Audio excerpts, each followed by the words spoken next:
मैंने दोस्तों दिसंबर में आप लोगों के साथ एक न्यूज़ शेयर की थी कि जो क्रोएशिया है वो शेंजन स्टेट बन चुका है 1 जनवरी 2024 से।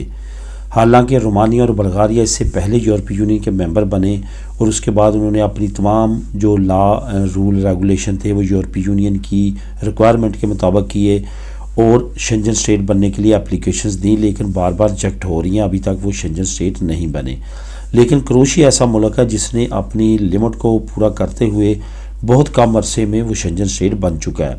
अब क्रोएशिया में क्योंकि वो शेंजन स्टेट बन चुका है, अब यूरोपीय यूनियन से जब कोई मुल्क शेंजन स्टेट में आता है तो वहाँ पे उसको टैक्स फ्री जोन कुछ अरसे के लिए डिक्लेयर किया जाता है। वहाँ पे लेबर काफ़ी सस्ती होती है, वहाँ पे इंफ्रास्ट्रक्चर जो है उस पर काफ़ी इन्वेस्ट किया जाता है, जिसकी वजह से वहाँ पे जॉब अपॉर्चुनिटीज़ बढ़ जाती हैं। और यही वजह है कि वहाँ पे जो वो मुल्क होता है वो एक नई ग्रोथ में इंटर हो जाता है। तो अब क्रोएशिया में कुछ ऐसी एक्टिविटीज़ हो रही हैं जिसमें वो चाहता है कि दूसरे शेंजन स्टेट्स और यूरोपीय यूनियन के लोग वहाँ पे आके आबाद हों। ख़ास तौर पे ये ममालिक ये चाहते हैं कि वो एरिया जहाँ पे आबादी बहुत कम है वहाँ पे लोगों को बसाया जाए।